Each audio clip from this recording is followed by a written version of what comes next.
I am a student of promise. Each day is promising. Each school year is promising. My future is promising. But first, I must promise myself I will do my best, settle for nothing less. As I respect others, my community, and myself, I am important, yes. I am smart, yes. And I can achieve, yes. I am a student of promise. That's what's up. Yes. Big yes. Good morning, I'm Anthony Hubbard here representing Golden Ciphers Youth Development and Cultural Arts Center. And this week we'll be focusing on rites of passage principles. What I'm looking forward to the most is learning from our tribe here. This is our first time at Bedford. We're excited to be here. We've been trying to get here, throughout the school year and stuff like that. So it's a pleasure to be here. And I'm looking forward into pouring into these young people and learning from them as well. In 2009, Mom came home from work and was just saying like how the students was disrespectful to her. And I said, what? I said, oh yeah, you ain't going nowhere by yourself again. And so I started off being like security and her driver, taking her everywhere. And I would just stand in the corner and just make sure everything goes smooth. And that's kind of like how I got started. And so I'm like, well, I kind of like what she's doing. And so I started learning and, went to school and got my certifications to start doing it. And I've been connected to her ever since, just learning from her and growing from her. It's just an honor and a pleasure to be able to work with you side by side and learn from you. I do have just a little pre and post test for you guys, kind of like gauge you, see where you at. And we can just go around and share when we're ready. I'm Brother Hubbard. It's an honor and pleasure to be here with you all. And, 3 of my goals is self-explanatory because, I'm an artist, so you can clearly see what it is that I want to do. I like to go to the racetrack and like drive fast cars and stuff like that. So I want to go back there before the year is over with and getting a McLaren. I want to take a McLaren around the track a couple times. So my goals were graduate high school, go to college, finish learning how to swim, the basics. I just want to learn how to fix cars. How to fix cars? That's what's up. Do you all know what an ancestor is? Ancestor? Yeah. What's an ancestor? Someone that has lived on that you're related to in your past. And they passed away. Yep. So we don't ever say somebody died. We always say a person made their transition, right? I'm a proud supporter, and I'd like for you all to call out your names. It doesn't have to be one by one. You can just call the names out together. Delaney Taylor. Ashe. That's it. All right, we can head back in. Moving on. I was looking at these pre and post tests, right? And on the inside, if we can write 2130 like this on one side, next to the 2, if we can put 2 new skills, 1 new habit every 30 days. Why do you guys think every 30 days? Because habits change and can change. Habits change and what? And can change. And can change, right? People develop new skills. Yep. And the professionals, the researchers, they say it takes about 30 days to make or break a habit. So that's the goal. Let's try to learn 2 new skills and 1 new habit every 30 days, all right? And if you guys do this, again, every year, learning 24 new skills is like putting you all over the edge because y'all just adding tools to y'all toolbox that y'all can use for the rest of y'all life.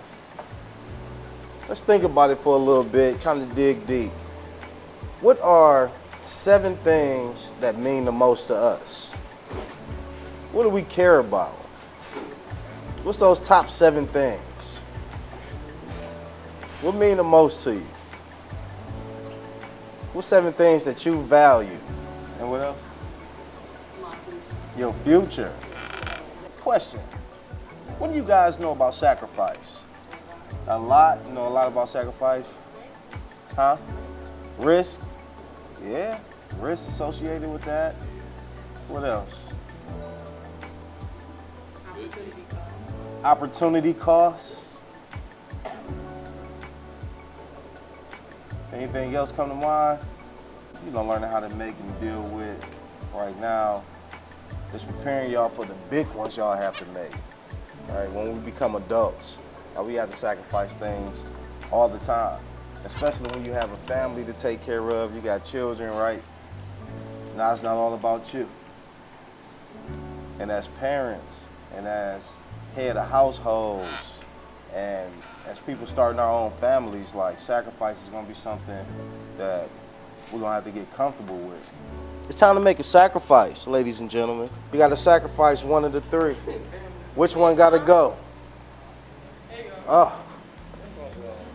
So now I'm gonna share this with you guys, right? The very first time I did this activity, I was very emotional and I cried, right? Yeah. So I didn't want to give nothing up. My top three, and we didn't even have to make a list of 7. We only had to do 3, right?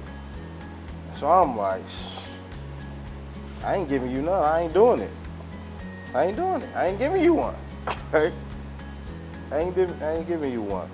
And a gentleman in a class before said the same thing you said. Which one you giving up, right? And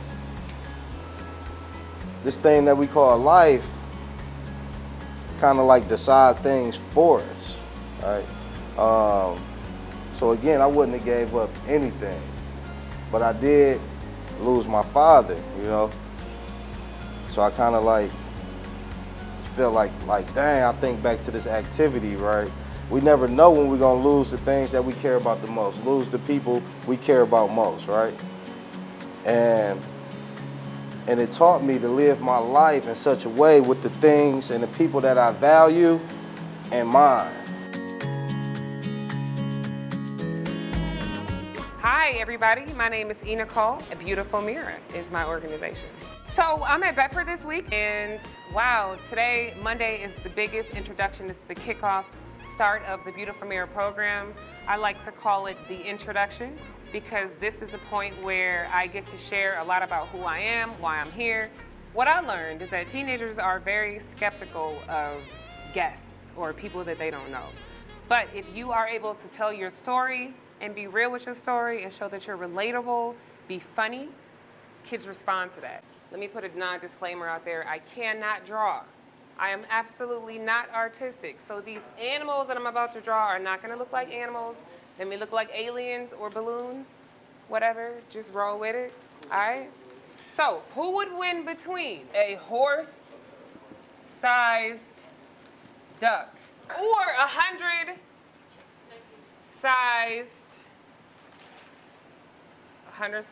horse-sized ducks? Like a fight or duck's feet.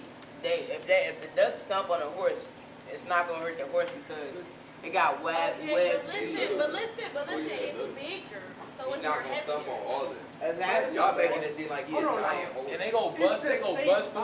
Horses, did you not see them And the horses? duck only got 2 brains. Y'all not see them horses? Did you not see them horses at the Amish country? Back, listen. All right, wrapping it up down the middle. Who would vote for the 100 horses? Who would vote for the 100 horses? Okay. Okay, I got 3 solid voters. Are you voting for the 100? Okay. Who voting for the ducks? Who's voting for the big duck? The giant duck? The giant duck? Now, you 2 guys didn't vote yet. Who are you choosing? The horse-sized duck or the 100 duck-sized horses? Okay, now, I don't have an answer for this at all, right? The reason why I do this is for a lot of reasons. 1, to get us engaged, get us talking, get our blood pumping. 2, I like to see the difference of opinions. And 3, I like to see who in here can get influenced by somebody else's opinion, somebody else's presence, somebody else's passion. Our influence matters. Why does our influence matter? Why does our influence matter? Because it's our voice. It's your voice. Why does it matter to your friends? Or why can it matter? Or how can it matter to your friends? Help you come to an agreement? What else? Or help someone get a different opinion. Maybe your friends can offer you a different opinion. You didn't think about it. What about if you choose friends who have different opinions from you? That's fine. Okay, that's fine. What if you have friends who have different values than you?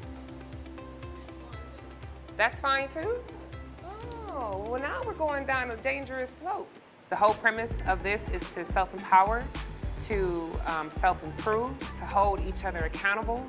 Meanwhile, focusing on body, focusing on mind, focusing on spirit. So peer pressure be good or bad? I mean, it can be both, but It depends on the situation. I'm gonna be real. Peer pressure don't really work with me, depending on what it is. It depends on what it is. Maybe it doesn't work for you, but maybe you're the one who does the peer pressuring. Oh. So there's like a saying, right? One of them old school sayings that goes, bad company corrupts good character. It has been proven, and I don't know why it is, but it has been proven. A quote unquote bad person with bad values can corrupt somebody with good values to do the things that go against who they think they are. That's why it's important to choose friends that have the same values as you. You don't have to have the same things in common, but your values. Your values are your core things, the things that you believe in, the things that makes you who, which of course is why I'm here. And you guys are a part of this beautiful mirror program this week. So in order for these kids to walk away Thursday after only having me for under 8 hours a week, I have to be able to connect with them fair and fast. Keep your beliefs, but I always believe in starting the group in unison, togetherness. There's a reason why your right hand is over your left, because your right hand is the receiver, your left hand is the giver. This week, we are all about receiving and giving ideas, receiving and giving positive energy. It doesn't matter what we have to give, just as long as we're continuously giving. Energy is something you can't see, but you can feel it. We talked about the linkage coordinators, who they are, what their purpose is, what they mean to them. I talked about how I had a linkage coordinator, AKA a mentor back when I was in high school, and how she totally helped change the trajectory of my life. She gave me a hug every time she saw me. And she didn't just give me one of them, oh, she embraced me. And it felt good to me, right? And I noticed I was looking forward to these hugs every time I would see this lady.